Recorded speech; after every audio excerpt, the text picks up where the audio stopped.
बड़ी कुर्बानियों से पाकिस्तान बना है।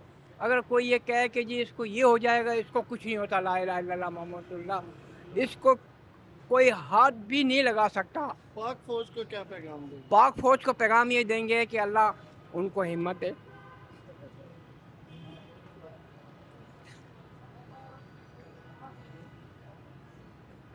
अल्लाह उनको हिम्मत दे।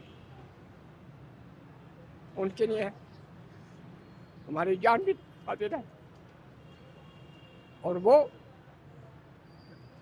जिस तरह लड़ना है नहीं लड़ सकती कोई कौम, कोई फौज नहीं लड़ सकती हमारे, इतने बहादुर है, इसलिए उनमें हिम्मत है, कुव्वत है, कलमा गो है। उनके लिए हमारी जान भी हाजिर है।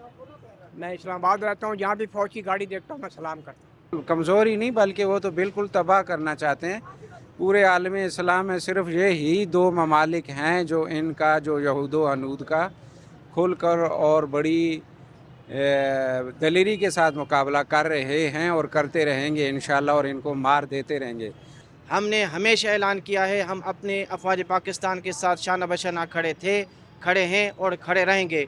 और इंशाअल्लाह अज़ीम जिस तरह अफवाज पाकिस्तान ने भारत को ऑपरेशन बुनियानुल मरसूस में उनके घर में घुसकर उनकी औकात याद दिलाई थी और उनका जो दिफाई सिस्टम है उसको पूरी दुनिया में बेनकाब किया था, एक्सपोज किया था, इंशाअल्लाह अज़ीम इस तरह अफ़गानियों को भी उनकी औकात याद दिलाएगा। अफ़गानिस्तान को पैगाम तो यही है कि वो अपनी मुसलमान कंट्री है तो मुसलमानों का साथ देना चाहिए उन्हें, ताकि जो भी ये बुरे काम कर रहे हैं पाकिस्तान के साथ ये नाइंसाफ़ी है, तो उनको चाहिए कि समझ जाए, अभी भी इंसान के बच्चे बन जाए।